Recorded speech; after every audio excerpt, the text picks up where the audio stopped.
This is 1059 The Region, where parents talk and explore practical, proactive, and evidence-based solutions. This is Where Parents Talk with Lianne Castelino. Is your child's understanding of money, earning, spending, saving, investing, etc., on solid ground? In what ways have you as a parent taught or role modeled financial literacy to your kids? Is there room for improvement in your child's financial well-being or your own? Those questions are familiar territory for our first guest. He's been an educator and advocate in the financial literacy space for over 35 years, both as a father and as president of the Canadian Foundation for Economic Education. Gary Rabbior is a father of 3 adult children and has spent his career teaching, coaching, developing curriculum in schools, and advising individuals, families, and organizations about improving their financial footing and economic health. Gary Rabbior, welcome to Where Parents Talk. Thank you very much. It's a pleasure to be with you. Gary, what would you say is an optimal starting point for a parent who may not have had any meaningful or robust conversations about money with their teen or tween or young adult yet? Yeah, I think 2 aspects of starting. One is at what age, and the other is how to get started. And my recommendation for parents is to start as early as possible. We have resources that start for parents with kids as young as 4 and 5. We have a website called talkwithouርከidsaboutmoney.com where parents can go to get some help there. In terms of starting the conversation, if parents haven't and would like to do so, I think one of the most important recommendations is to be as natural as possible about it. Don't be a teacher. Don't sit at the dining room table, say, now we're going to learn about money. Take something that occurs in life and utilize it as an opportunity to get the conversation started. It may be something that your child is planning to purchase, such as new shoes, new jeans, computer. You can start talking about what the costs are, how to save for it, how to set a goal. What are the trade-offs you're going to make if you buy this, and what else won't you be able to do? And start to work on, particularly what's important is their self-efficacy. Work with them that they can set a goal and achieve it. Probably can't do anything more important in financial literacy than that. Develop that confidence that they can set a goal and achieve it. And they will do all that's necessary in financial management, usually later in life, if they have that belief in themselves. You can also use a household emergency, that something comes up, and talk about the costs, what you're going to do, how you're going to finance it. Again, make it a natural occurrence. It could also be saving for future education, talking about the strategies by which to do so, what the actual costs are going to be. That's a great discussion to open with young people about money.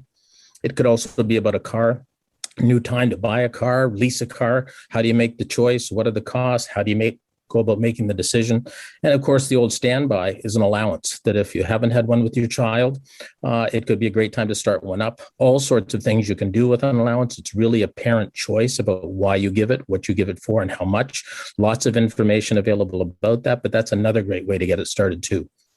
There's so much important information in what you just shared, but I think that idea of making it not a formal event, like today we're going to sit at the dinner table and talk about money, especially in this age group, I don't think you can overstate that, because as we know, oftentimes in this age group of teens and young adults, they might tune you right out before you've even gotten the first sentence out. So it might seem to be a stumbling block for many parents in that regard.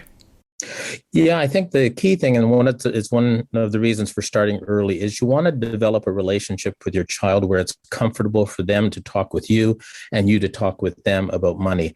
It's often easier in the younger years than to try and start later on, when complex matters of mortgages and cars and all that kind of thing starts to show up. You want to have a relationship with your child about this, that they feel comfortable coming to you, not necessarily as an advisor if you don't have the background, but as a guide, as someone to speak with, about someone who can help them, something that's natural in their life with you, that it's not something foreign. And when they face a difficult financial situation, it's awkward at that point to open the discussion with you. You want them to have that relationship with you already, so that it's a comfortable one and you're a friend when it's needed. Well, so let's say that in one family, or many of the families that might be listening to this show, that hasn't happened and their child is about to leave home for university, or, a part-time job or some other reason that they're now going to have to sort out their financial health. They haven't had the fundamental education that you're speaking of. So what would you advise parents in this category? One, there's some great resources that they can draw the attention of their child to that can provide them guidance on what it's going to be like to move out on their own. We have a publication called Money and Youth that can certainly help. We're developing an online course called FinLit 101 that has a whole section on moving out. But they have the advantage that they've been there, done that. Most parents, in fact, have had the experience of trying to set up a household, what the costs are going to be. And it can be a great casual conversation, that, hey, you're likely heading out on your own, or you are heading out on your own. Talk about your own experience. What did you go through? What worked out well? What were the problems? Mistakes you made are the best learning examples you can find. And if you've been there, done that, and made the mistakes, help your kids not make the same ones. But it's one of those easy situations where you've been through it. You've got something to share. You can easily open the discussion for what lies ahead, and also do some research and homework of your own and find some resources like the ones I've suggested or other ones that you can share with your child. There's a lot of good stuff out there to help them be aware of things that they may encounter and things they have to do, such as renter's insurance that a lot of them aren't aware of, that they better if they're out on their own and have to protect themselves. So lots of things that parents can do. And it's one of the more natural and easy discussion to have with your kid if they're getting to the point where they're soon to leave home and there's so much they may not know that you can help them better understand. We are discussing how to talk to kids about money matters with Gary Rabbior, president of the Canadian Foundation for Economic Education. I'm Lianne Castelino, and this is Where Parents Talk on 105.9 The Region. We've got 20 copies of the book Money and Youth generously offered by the Canadian Foundation for Economic Education.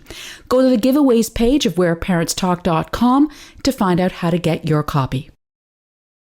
Now, Gary, the pandemic has shone a very bright, intense spotlight on many things, but perhaps none more so than the topic of finances and economic health, if we're talking about everything from government levels, and everything below that, right down to our own homes.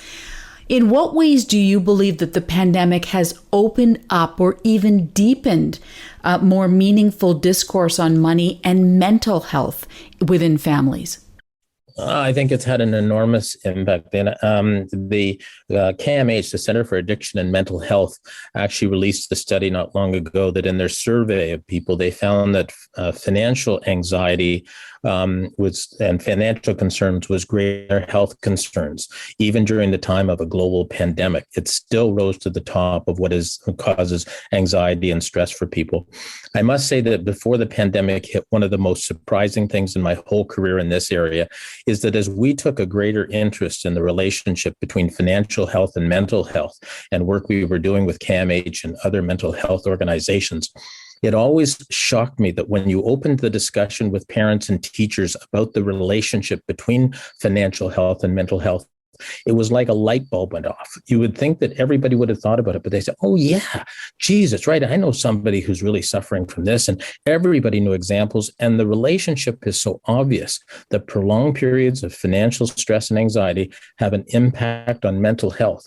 But I think the pandemic has taken that sort of maybe surprised light bulb effect out of play. And I think people are recognizing that, yes, indeed, financial health and people's ability to manage their financial affairs so they don't get themselves into prolonged periods of financial stress and anxiety is extremely important when it comes to maintaining good mental health. And it's particularly a concern for young people today. All the surveys are showing how many young people are struggling with mental health issues, compounded dramatically by social media and the impact that young people who are inflating their lives makes other young people feel less well about themselves. It is a huge impact. So you've got financial matters, you've got social media, you've got all these things, particularly working on young people. It's another reason why it's so important for parents to talk with their kids about this, help them understand and form realistic expectations about the world and not the ones they hear about on social media. What they're likely to earn as an income, not the 100,000 that everybody's talking about, but what's realistic so they don't come out of their childhood into adulthood feeling disappointed in themselves.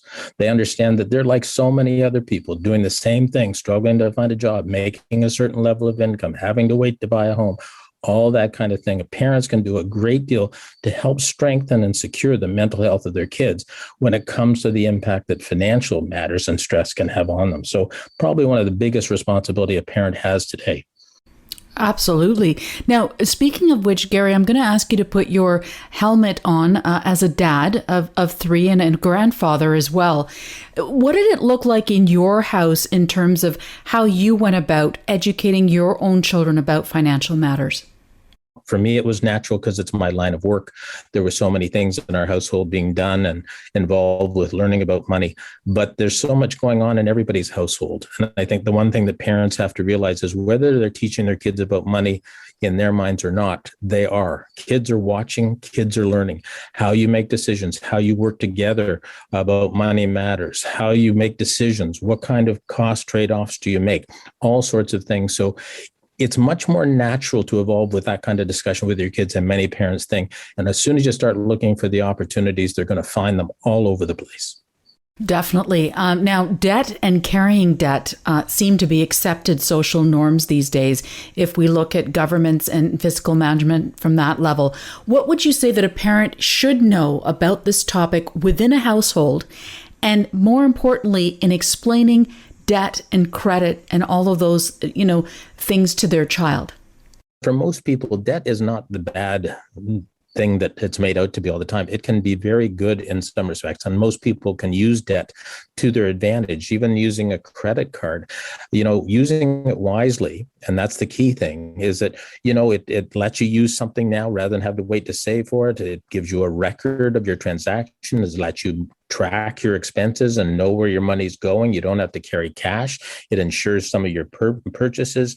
You can establish a credit rating by paying off your bills at the end of each month and paying them off in full. There's a lot of ways in which credit can be advantageous. What you have to do is balance it with the potential problems that arise, that it's easy to spend. It's easy to push yourself beyond a limit.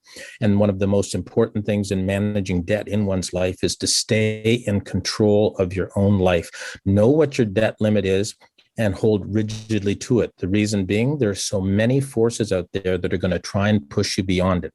And they're going to make it easy for you to go beyond it. And the key thing is to use credit to your advantage, but to set a debt limit for what you can manage and afford, and not let the forces, pressures, organizations out there that are going to challenge you and try and push you to go beyond it, to spend more, to be able to resist that, and to be able to live a controlled financial life that is ultimately the happy financial life. Gary Rabbior, president of the Canadian Foundation for Economic Education, we really appreciate your perspective and insight today. Thank you for having me. Enjoyed it. Want to learn more about the show? Email info@whereparentstalk.com. Stick around. Lianne Castelino and Where Parents Talk will be right back on 105.9 The Region.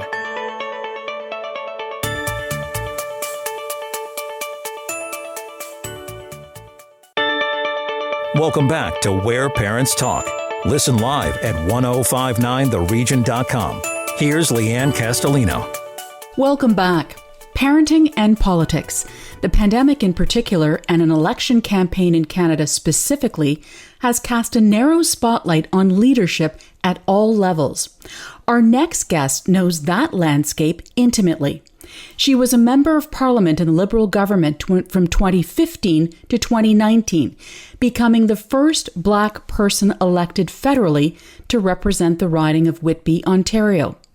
In addition to being a former politician, her expansive portfolio includes entrepreneur, speaker, business consultant, and most recently, best-selling author.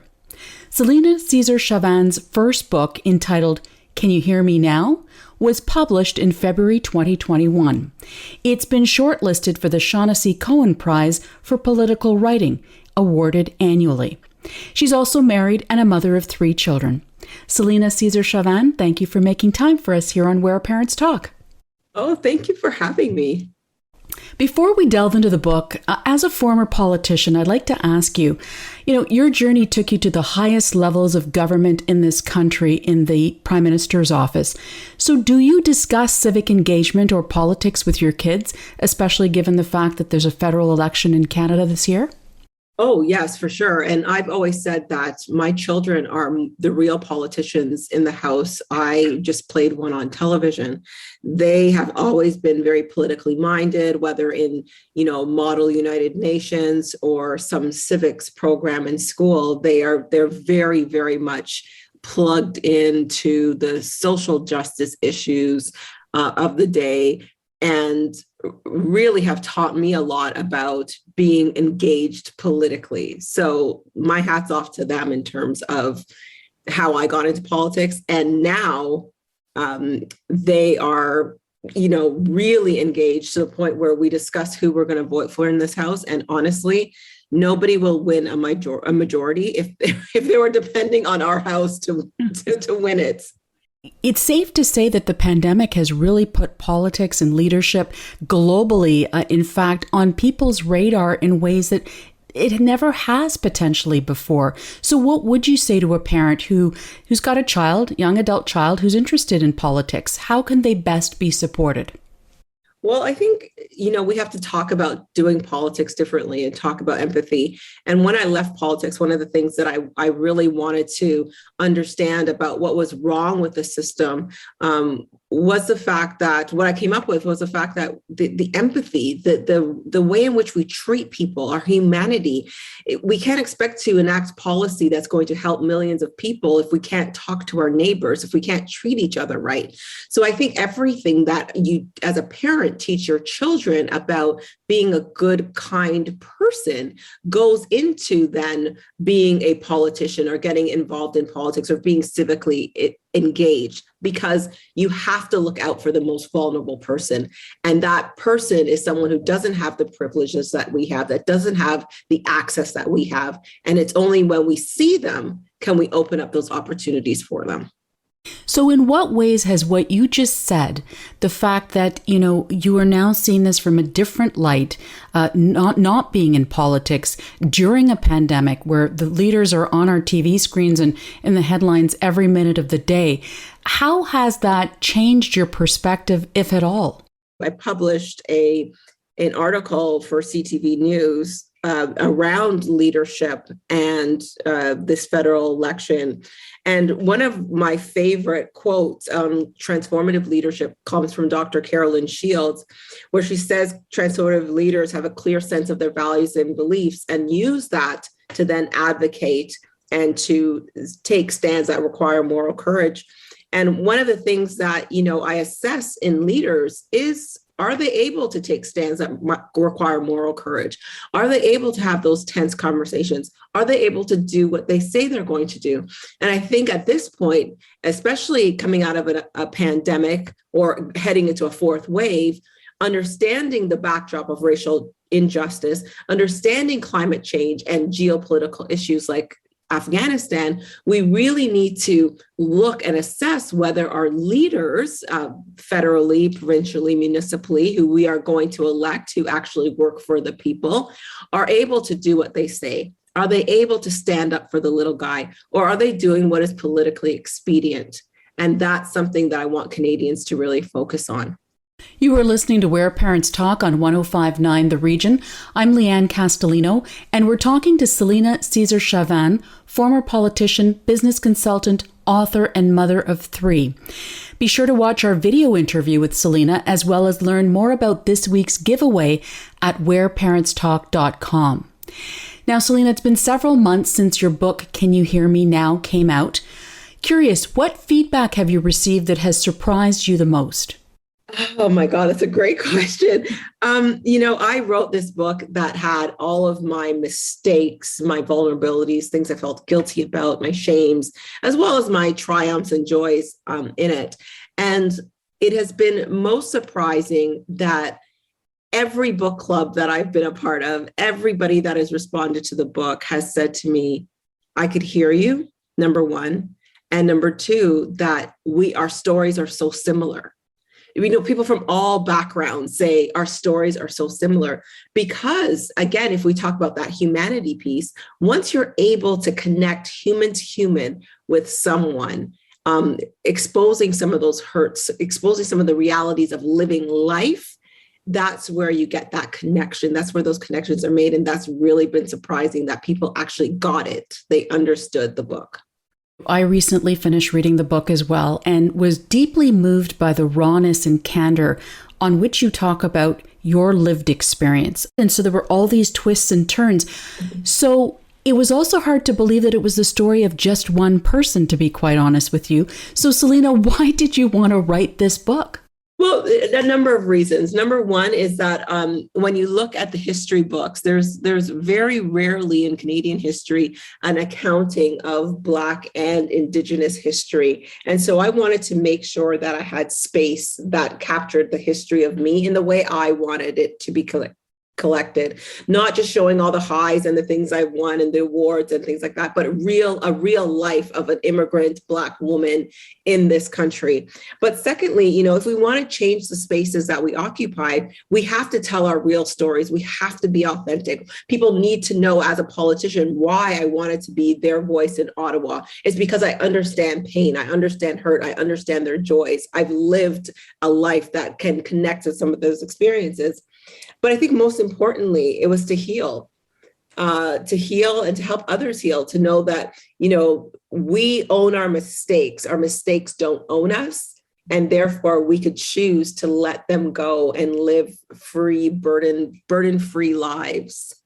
Well, the themes of failure, perseverance, redemption, resilience, absolutely all over that book and in different ways. So I wonder, how do you manage challenges or failure in your own children as a mother? Oh my! Well, see, I wrote a book on all of them. So let's just say that they can't, try to blindside me with anything that they do. I always said, you've read the book, I'm 10 steps ahead of you. And so I let them live. My daughters are world travelers. At the beginning of the pandemic, my she was 15, was in Australia by herself with another friend of hers. My 20-year-old was in the UK. And I let them live. And I say to them, if you want this to be the last time that you go to the mall or you travel by yourself or you hang out with your friends, make it happen. And that way, I don't have to go through this long laundry list of things that they can and cannot do. If you want this to be the last time, I've grown you up in a way that you understand what is right and what is wrong. And if you want this to be the last time that you have this privilege, you can make that happen. Now, your time in Ottawa kept you away from your family for large pockets of time, which you get into in the book. Mm-hmm. How did that experience as a politician, with all that stress and all of the demands on you every minute of the day, impact the way you parented then and perhaps after that? Oh my goodness. Well, I would say, let me just fast forward a little bit. The pandemic during the last year was the only time in a very long time that our family has ever been in the same space for a year. So we're always traveling. Somebody's always in a different continent, right? So being away from them for long periods of time wasn't as bad, especially with FaceTime and things like that. It made it a little bit easier. But I would say something that's probably not going to answer the question in any way that you want to. But when I lived in Ottawa and had that condo, was the first time I'd ever lived on my own by myself. So it was an experience for me to just understand, because as soon as I left my house, my family home, the home I grew up with, and I got married, and then a few months later had a baby. So I'd never been on my own. And that's something that I really valued in those 4 years, just having that alone time, not having to clean my apartment, eating ramen noodles. They're so bad for you, but they're so good. All these things that I didn't get to experience as a young person, I got to experience while I was there. So it was a blessing and a curse at the same time. And I choose to focus in on the blessing part of it. Now, speaking of your childhood home, you go into, great description about your relationship with your mother as a child, and how did that prepare you in the end for what you've experienced later on in your life? Oh, wow. This is such a great question. I dedicate the book the first person that I dedicate the book to is my mother. And I say, to my mother, Odessa Caesar, the iron that sharpens me. It didn't say the pillow that sharpened me or the feather. It is the iron. And she was a tough mom. I was a tough kid, and we always butted heads. But I realized that moment in Ottawa, I'd been prepared for it my whole life. She had given me a foundation to stand on, to know my worth. In as much as I thought, oh my God, she's so tough. She's so hard on me. She probably hates me. And when I reflected and looked back on this in writing the book, I realized how much love she went into it, into raising me. And I say in the book, that I feared her while she feared for me, and treated me the way she knew the world eventually would. She knew that this bold young girl that she was raising, that really didn't follow rules very well, even as a child, would meet up with a system that resisted, someone who wants to make change. And she prepared me for those moments and allowed me to stand in my truth, stand in my power, and more importantly, stand in my authenticity. The topics of discrimination and tokenism, central themes in your book. How do you address them with your children? Well, that's a conversation we always have to have. I'm raising 2 Black girls and a Black boy, a son. And, there's things that, my son can't do that, parents never think about. When we go to the grocery, if I go to Shoppers Drug Mart before I go to No Frills, which is, close to my house, and we buy him a pack of Tic Tacs from Shoppers Drug Mart, he can't go into the No Frills with that open package.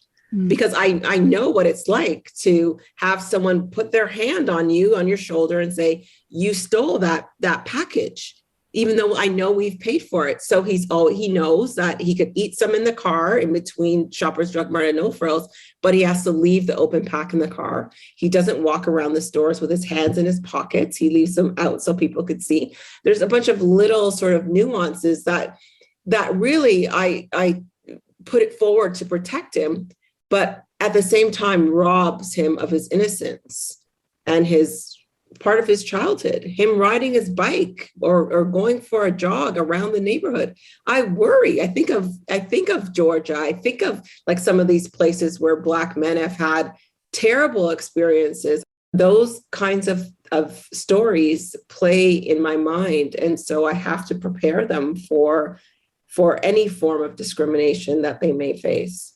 Your girls may well be women in leadership positions one day when they grow up. So what is your message to women, and particularly mothers, pursuing leadership positions today? Remember the young person that you were, to remember the mistakes that you've made and the fact that you would have wanted someone to give you or to extend to you the grace to love you in spite of your mistakes, to think of that young person that you were and always try to operate from that perspective, to lift as we climb, so to speak. Certainly a very inspirational message to end on. Celina Caesar-Chavannes, author of Can You Hear Me Now?, former MP and mom, thank you so much for taking the time to share your perspective today. Thank you so much for having me, Lianne. It is always a pleasure. And that's Where Parents Talk. Thanks so much for listening. I'm Lianne Castelino. Hope you'll join us next time. Sign up for Lianne's parenting newsletter and so much more at whereparentstalk.com. This is Where Parents Talk on 105.9 The Region.